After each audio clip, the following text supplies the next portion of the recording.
Well, it was very similar to the game we played down there a few weeks ago. You know, we were challenged. We knew Eric wasn't going to be 100%. That's 18 points a game for us, so other guys had to step up. But I think it's quite fitting that Brian, being a senior and being a few miles from home, being in Brooklyn through and through, Midwood High School and all of those things, and being our lone senior, for him to make the plays he made. I told him I loved him so much after he had that crazy turnover. I still ran a play for him after that on press offense to get the ball. But, and then for Christian, because this is very close to Munich as well.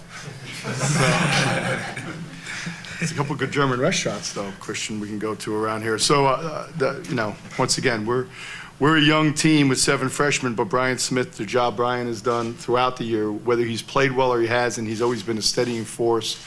He's been tremendous in practice. He's great in the locker room. And the job that he has done has really allowed Christian and Eric to mature a lot quicker than some of our freshmen have in the past, because they've had great leaders with Brian Smith and Ryan Canty, who's out for the year but will be back next year as a 5th-year senior.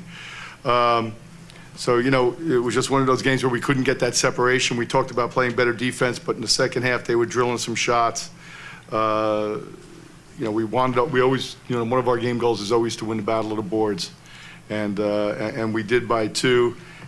And Thompson he's a beast, man. So I mean, he's really difficult to prep for, and we threw 3 or 4 different defensive schemes at him with different people going and doubling him on the catch, doubling him on the one after he dribbled, doubling him big on big, guard on big. So yeah, we just kept him off balance, and I think that was a key for us tonight.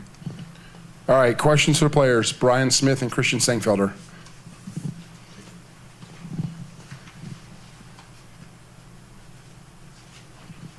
Brian, you're the team's elder statesman. You've been through some ups and some downs. How satisfying is it to get an A-10 tournament win for the 2nd year in a row?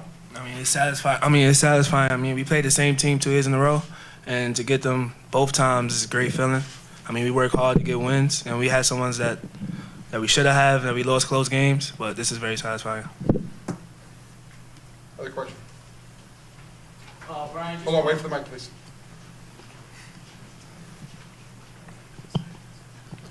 Brian, you and Chris have had chemistry all year round.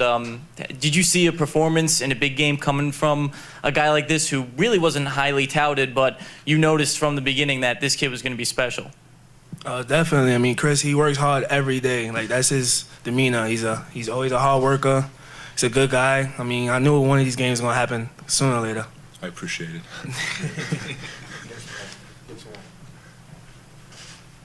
Christian, just going to ask you, you were driving to the basket early in the game and you made 10 out of 13 field goals. Just tell us about your shooting game. Could you say the last part again, please? Just about your game shooting the ball tonight. I don't follow that at all when I'm playing. I just want to make some baskets, want to have the team win. And if I shoot 10 out of 13 and we win, I'm happy. If, I don't know, I shoot 5 out of 11 and we win, it's fine too. I'm just trying to have the team win. Hey Chris, was your first Atlantic 10 tournament game everything you thought it would be, and maybe even more? I mean, it's great to win an A10 game and then to win the first game in a tournament in the Barclays Center and NBA Stadium. It's a great feeling. Happy to be here. I'm blessed to be here. I like it. Christian, did you feel any additional pressure with knowing that Eric wouldn't be 100% tonight? I'm trying to go into games without having pressure at all, like just trying to take the pressure off me.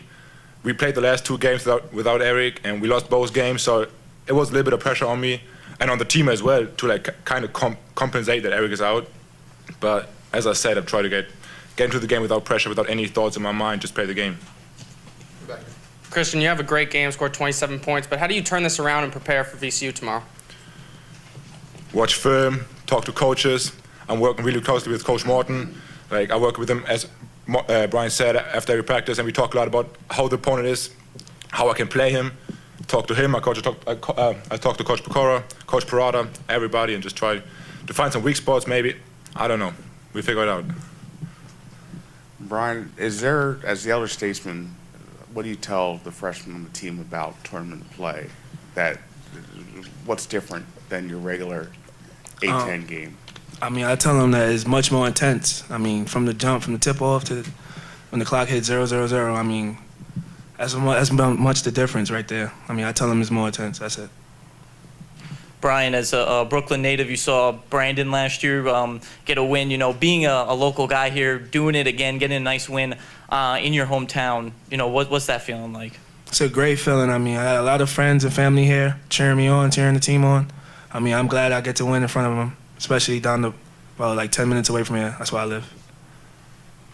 Anybody else for the players? All right. Thank Thanks, you. guys. Congratulations. Thank you. You can see they're both a drag to coach. They're no fun, but all selfish. Questions for Coach Pecora? Tom, 2 years in a row now with an A-10 tournament win. What does that say to some of the critics that may feel the rebuild is a little slow? But look, you know, it is what it is. I think that when you look at Eric being Rookie of the Year and Christian being on the All-Rookie team, you know, you have bookends at the 3 and 4 spot. We have Canty and Rooms coming back next year to play the 5. Mandel, who's basically been playing the point guard spot for about a month, will have a whole spring, summer under his belt and fall next year as he prepares. So you'll have a senior point guard, and then Brian, the only one leaving.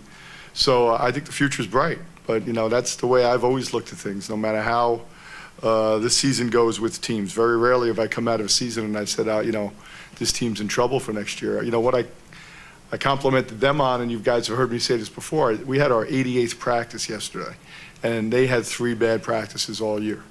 So for a group with this many young people, to just go out and compete like that every day and not lay an egg, it speaks in volumes. They just never quit. They believe in themselves. They really do. And a lot of it comes from these 2 guys, from Mandel. Ryan Rooms, you know, is energetic, but I just can't shake Mason. It's like, you know, I've been with him for so many years now, from my years in the CAA and everything we went through in 2006, and then to continue to play them. And it just seems like every year in the A-10 tournament we'll get them. So we've gotten them, rather. So now we'll just start preparing for VCU, and you know, we'll be up watching film and get ready for that when we get back there. Coach, you said recently that Eric and Christian have a really great relationship for the 2 freshmen. How fitting was it that with Eric at less than 100%, it was Christian who stepped up and picked up his injured teammate and the rest of the team at large? Yeah, no, it's awesome. And he just, you know, once again, you hear it about a lot of kids. He just keeps getting better and better. We have hard physical practice. I come back out 20 minutes later, he's out shooting with one of the coaches. He's just got tremendous, pays attention to detail, his work ethic. I recruited him like a football coach. We watched him on film. And then after watching like 3 or 4 films of him, I sent Tom Parado over to Germany, and he called and he's like, he sent back a picture of him standing next to him to show me how big he was. And he said, and Tommy's almost 6'6". He said, you know, he's big and he's good. I said, well, bring him to the Bronx. So, you know, we were able to get him in on a visit, and it's all worked out. But I'm excited about coaching him. He's a lot of fun to coach. Coach, what's your strategy for preparing for back-to-back games with VCU coming up tomorrow? And you know they full court press all the time. Yeah. I mean, you know, it's interesting. We haven't, and I'm probably jinxing myself here. I mean, we've had some games where we had a lot of turnovers against them, but the key when we've played tight, good, close games is you just can't have live turnovers. You can't turn the ball over in the backcourt. You can't turn the ball over where it's live and they can go the other way. I'm sure they're going to be all fired up. They've been through a little bit of a rough patch. And, you know, I know Shock will have them well prepared, but, you know, it's March, it's mid-March. We know what we have to do. We know what how we have to execute against that kind of pressure. And then we've got to punish them for it. You got to make some plays on the offensive end after you get by the first wave of pressure. Coach, how different is your team? You guys lost them, I think, in January 3rd or 4th to VCU early in the year. How different is your team now versus then? How much more have they matured? Much better. I mean, when I saw the league schedule come out, I was like, come on, Drew. I mean, we opened right out of the gate. I knew we were going to a young team, and January was tough. I mean, we played VCU and Dayton the first 2 home games, and then we got a GW team in there, and our road games were tough, but we're more mature. We're playing with a different point guard now with Mandel. I think Christian's skill set at the 4 can be very helpful when you're attacking teams that press. So hopefully all those things come into play.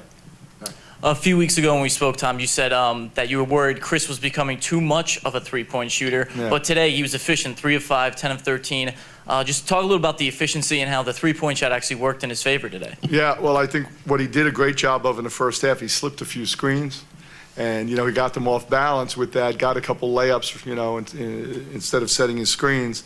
So by doing that, it really softened them up around the basket, and they were concerned about that. And in turn, he was able to pop and get a couple good looks.